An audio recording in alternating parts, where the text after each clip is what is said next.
You know what's crazy about Vegas in January?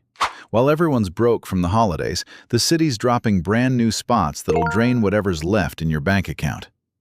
I'm talking $42 per ounce Wagyu beef and cocktail experiences that cost more than your monthly gym membership you just signed up for. But here's the kicker. These aren't your typical tourist traps. These are the places that even locals are lining up for. And I'm about to show you exactly why January might be the smartest time to blow your budget in Vegas. Guerilla Pizza, the $15 slice that's actually worth it. Remember when pizza in Vegas meant a greasy $3 slice at 3 a.m. after losing your rent money at the craps table? Yeah, those days are gone, folks. Guerilla Pizza just opened their first real restaurant after years of slinging pies from inside a dive bar called Hard Hat Lounge. And let me tell you, this isn't your average pizza joint. We're talking Detroit-style pizza that's so good, people are literally eating it in their cars in the parking lot because they can't wait to get home. Here's what's wild about this place economically. They're charging $15 to $20 for a personal pizza that technically feeds 2 people, which sounds insane until you realize what's happening in the Vegas food scene right now. See, the average restaurant in Vegas is dealing with food costs that have jumped 40% since 2021. Labor costs? Up another 25% minimum. Most places are solving this by cutting portions or using cheaper ingredients. But Guerilla Pizza? They're going the opposite direction. They're using premium ingredients, making everything from scratch, including that tomb garlic sauce that'll make you question every other garlic sauce you've ever had. They're even offering vegan cheese options. Real vegan cheese, not that plastic stuff, which costs them 3 times more than regular cheese. The owner, Robbie, is basically betting that Vegas locals are so tired of overpriced mediocrity on the Strip that they'll drive to a spot next to wedding chapels off Las Vegas Boulevard just for quality food. And you know what? He's right. This location near Charleston and Las Vegas Boulevard is genius from a business perspective. Rent's probably half what it would be on the Strip. Foot traffic from the wedding chapels provides steady customers. And it's central enough that both tourists and locals can get there easily. Let's talk about those wedding chapel customers for a second. You know what the average Vegas wedding costs now? About $15,000. These aren't drunk Elvis impersonators anymore. These are legitimate ceremonies with real money behind them. And what do people want after dropping 15 grand on a wedding?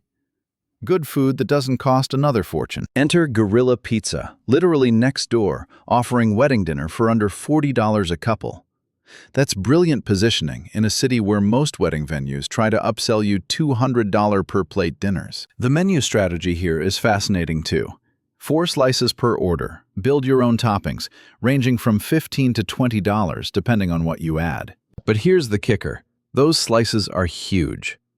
We're talking Detroit-style thick crust that actually fills you up, not that New York-style paper that leaves you hungry an hour later. They've also got wings at $12 to $15, made in the same oven as the pizzas. No separate fryer, no extra equipment costs, just maximizing what they've got. That's operational efficiency that would make a casino CFO weep with joy. Every menu item uses the same basic equipment, reducing overhead and training costs. The salad situation is where things get interesting. They're offering full vegan salads with vegan cheese, again, that expensive stuff, for about $12. In a city where Caesar salads at casino restaurants run $18 to $25, that's aggressive pricing. They're basically using salads as a loss leader to get people in the door. What really gets me is their business model.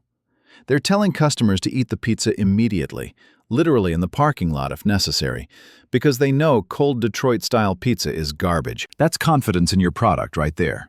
They're basically saying, we'd rather lose takeout orders than have you eat our food wrong. In an era where every Vegas restaurant is trying to maximize delivery revenue through DoorDash and Uber Eats, Guerilla Pizza is saying, nah, come here and eat it hot. That's leaving money on the table deliberately, which in Vegas is practically sacrilege. Think about what they're giving up here. DoorDash orders typically account for 30% of restaurant revenue now. Uber Eats? Another 20% easy. That's half your potential revenue stream that Guerilla is basically saying no to. But here's the thing. They're building something more valuable than quick cash. They're building a cult following. And in the restaurant business, That's worth its weight in gold-flaked pizza. I know people who drive from Henderson. That's 45 minutes in traffic, just for this pizza. When's the last time you drove 45 minutes for anything that wasn't mandatory? That's brand loyalty you can't buy with advertising. That's word-of-mouth marketing that beats any Instagram campaign. And the dessert game? They're serving pizza dough with cinnamon sugar and honey. Basically, pizza dough donuts that cost them maybe 50 cents to make, selling for $8. Plus Superman ice cream that nobody over 12 should be excited about. But here we are. It's nostalgic, it's cheap to make, and it keeps people in the restaurant longer, potentially ordering more drinks. The genius is in the simplicity. While every other Vegas restaurant is trying to be everything to everyone, Guerilla is just making really good pizza and saying, take it or leave it. In a city built on excess, sometimes less is more. Unless we're talking about garlic in that tomb sauce, then more is definitely more. Speaking of experiences you can't get delivered, wait until you hear about this next spot that's turning cocktails into full-blown theater. It's either genius or insanity. And honestly, in Vegas, those are basically the same thing. Odyssey Manor, where your drinks come with a side of existential crisis. Area 15 just dropped Odyssey Manor, and folks, this is peak Vegas absurdity in the best possible way. You walk in, pick a teacup from a wall. Yes, a wall of teacups. And suddenly it's 1955, everyone's in character, and you're Alice falling down a rabbit hole that costs $100 to enter. Let me break down the economics of this madness. Your ticket gets you 5 cocktail samples and 2 full-size drinks, plus an immersive theater experience that lasts about 2 hours. Price tag? Around $85 to $100 per person. That's basically a car payment for some people. But here's what's fascinating about this business model. Traditional Vegas bars make their money on volume. Get people drunk fast, turn tables quickly, maximize revenue per square foot per hour. Odyssey Manor is doing the exact opposite. They're limiting capacity, extending visit duration, and creating an experience so Instagram-worthy that they're basically getting free marketing from every customer. Let's do the math here. A typical Vegas bar might turn a table 4 times in 2 hours, selling maybe $50 worth of drinks per turn. That's $200 revenue per seat in 2 hours. Odyssey Manor? 1 person, 2 hours, $100. Sounds like they're losing, right? Wrong. See, that traditional bar needs bartenders, servers, bussers, security. Odyssey Manor has actors who are bartenders, servers, and entertainment all in one. They're not paying 3 people to do 3 jobs. They're paying 1 person slightly more to do everything. It's consolidated labor costs with premium pricing. The venue itself is inside Area 15, which already charges admission just to enter the building. So people are paying to pay more money. It's like a cover charge for a cover charge. Only in Vegas would this make sense, and only in Vegas would people happily pay it. Think about it. When's the last time you posted a photo of your beer at a regular bar? Never, right? But this place? Everyone's posting. That teacup wall alone probably generates 500 Instagram stories a day. Each story reaches maybe 200 people on average. That's 100,000 free advertising impressions daily. At Vegas's current digital advertising rates of about $25 per 1,000 impressions, that's $2,500 in free marketing every single day. Just from a wall of teacup. The actors staying in character the entire time? That's not cheap. We're talking about hiring actual performers, not just bartenders who occasionally smile. These people need to know storylines, improvise with guests, and maintain energy for entire shifts. Labor costs here are probably triple what a normal bar pays. But here's the kicker. They're probably getting theater kids fresh out of UNLV who are desperate for performance experience. They'll work for $20 an hour plus tips just to say they're professional actors in Vegas. Meanwhile, those same kids would demand $30 an hour to pour beers at a regular bar because that's just service work. The psychology of job titles is doing heavy lifting here. Area 15 itself is betting big on this experiential economy trend. They're banking on people being so desperate for unique experiences after years of staring at screens that they'll pay premium prices for anything that feels different. And you know what? The numbers say they're right. Experiential entertainment in Vegas is up 300% since 2020. while traditional gambling revenue is actually declining among anyone under 40. Millennials and Gen Z don't want to sit at slot machines. They want to be part of the show, not watch it. They want to tell stories about their night, not just say, "I lost $200 at blackjack again." Odyssey Manor gives them that story for the same $200 they would have lost anyway. The genius part is the cocktail sampling system. You try 5 different drinks, find your favorite, then order full sizes of what you actually like. No more ordering a $20 cocktail and realizing it tastes like perfume mixed with regret. It's basically the Costco sample strategy, but for rich people. They're also doing themed cocktails with names like Athena's Sky and presentation that involves smoke, fire, or other theatrical elements. Each drink probably costs $3 to make and sells for $18. That's a 500% markup that makes casino drink prices look reasonable. But people pay it because it's not just a drink. It's a prop in their personal movie. The 2-drink tickets included with admission are genius psychology.